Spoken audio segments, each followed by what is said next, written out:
Bismillahirrahmanirrahim. Assalamualaikum warahmatullahi wabarakatuh. Selamat pagi anak-anak soleh-soleha. Alhamdulillah, mudah-mudahan kita semua selalu dalam keadaan sehat serta senantiasa dalam perlindungan Allah Subhanahu wa Ta'ala. Amin ya Rabbal 'Alamin.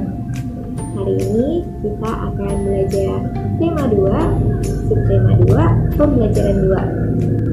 Apa saja yang akan kita bahas? Yang pertama adalah macam-macam gangguan pernapasan pada manusia. Dan yang kedua, penjelasan properti yang digunakan dalam sebuah tarian. Sudah siap belajar hari ini? Kalau sudah siap, mari kita mulai ya. Yuk, simak dengan baik. Manusia perlu bernapas untuk memperoleh oksigen yang digunakan dalam proses metabolisme tubuh. Ketika bernapas, kita menghirup dan mengembuskan udara. Udara yang kita perlukan untuk bernapas adalah udara yang bersih. Organ pernapasan manusia dapat terserang penyakit. Terdapat beberapa penyebab penyakit yang berasal dari dalam tubuh maupun dari luar tubuh manusia. Berikut beberapa macam-macam gangguan pernapasan pada manusia. Ada asma, tuberkulosis paru-paru, kemudian bronkitis, pneumonia, influenza, dan flu burung. Sebenarnya masih banyak lagi yang lainnya ya. Cuma untuk kali ini kita akan membahas penyakit-penyakit yang ini. Yang pertama adalah asma. Asma adalah penyumbatan saluran pernapasan yang disebabkan oleh alergi seperti debu, udara dingin, rambut, bulu, atau bisa juga karena kelelahan.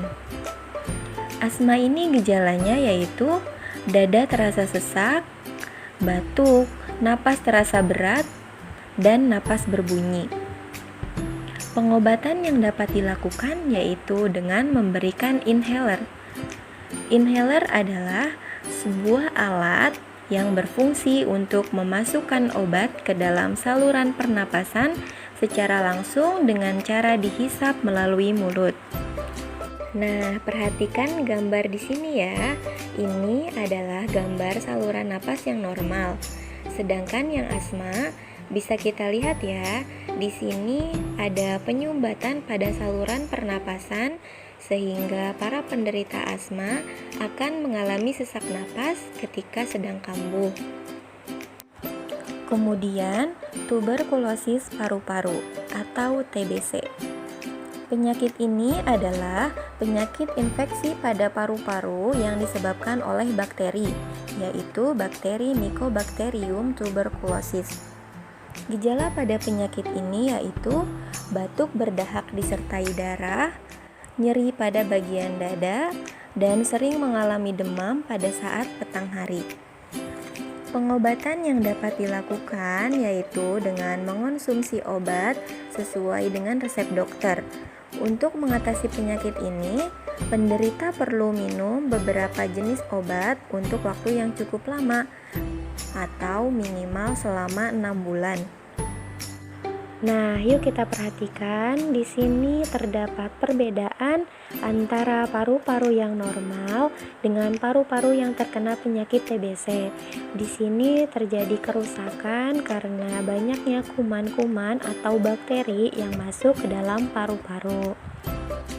Selanjutnya ada bronkitis. Bronkitis adalah penyakit peradangan pada saluran bronkus atau lapisan cabang tenggorokan yang biasanya disebabkan oleh alergi, bakteri, jamur, virus, dan zat-zat kimia. Gejala bronkitis adalah batuk berdahak, demam ringan, cepat lelah, dan sesak napas. Pengobatan bronkitis dilakukan dengan minum obat sesuai dengan resep dokter, istirahat yang cukup, serta mengonsumsi makanan sehat dan bergizi. Perhatikan gambar berikut, ini adalah bronkus yang normal. sedangkan yang ini adalah bronkus yang terkena bronkitis. Kita lihat di sini pada saluran pernapasan terlihat lebih sempit sehingga menyebabkan napas terasa sesak. Dan seperti ada lendirnya di sini ya. Berikutnya, pneumonia. Pneumonia adalah penyakit peradangan pada paru-paru, terutama di bagian alveolus karena virus, bakteri, dan jamur. Gejala pneumonia yaitu sulit bernapas, batuk disertai darah, dan dada terasa sakit. Pengobatan pneumonia dilakukan dengan minum obat sesuai dengan resep dokter. Perhatikan gambar di sini. Ini adalah alveolus yang normal. Nah, seperti ini alveolus yang normal yaitu hanya berisi udara saja. Sedangkan pada alveolus yang terkena pneumonia, di sini terdapat cairan di dalam alveolus. Kemudian ada influenza atau flu. Penyakit ini adalah penyakit menular melalui cairan yang keluar dari hidung atau mulut penderita flu ketika batuk atau bersin yang disebabkan oleh suatu virus. Gejala yang ditimbulkan yaitu demam, sakit kepala, batuk, hidung berair, dan tenggorokan terasa sakit. Pengobatan flu dapat dilakukan dengan minum obat sesuai dengan resep dokter dan meningkatkan daya tahan tubuh dengan meningkatkan makanan yang bergizi. Dan selanjutnya adalah flu burung. Flu burung adalah penyakit berbahaya yang ditularkan dari unggas ke manusia yang disebabkan oleh virus H5N1 yang menyerang unggas. Gejalanya yaitu demam, sakit kepala, batuk, hidung berair, dan tenggorokan terasa sakit. Pengobatan yang dapat dilakukan yaitu dengan mengonsumsi obat antivirus atau mengonsumsi obat sesuai dengan resep dokter. Nah, selanjutnya sekarang coba kalian perhatikan di hadapan kalian. Di sini ada contoh beberapa gambar tarian daerah di Indonesia. Hampir semua tarian Nusantara menggunakan properti. Properti tari adalah segala kelengkapan dan peralatan yang digunakan ketika pertunjukan tari. Properti tari merupakan salah satu unsur pelengkap dalam sebuah tarian agar sebuah tarian tersebut terlihat lebih indah. Apa sih fungsi properti pada tari? Nah, yang pertama, penari dapat menyampaikan ide dan makna gerakan dalam tarian agar mudah dipahami oleh penonton. Yang kedua, sebagai pelengkap busana tari. Yang ketiga, menghidupkan karakter tokoh yang dibawakan oleh penari tersebut. Dan yang keempat, yaitu menambah keindahan dalam tarian. Coba perhatikan gambar di sini. Ini adalah contoh beberapa gambar tarian daerah di Indonesia. Yang pertama, ada tari topeng. Pada tari topeng ini, properti yang digunakan adalah topeng. Kemudian yang kedua, ada tari jaipong.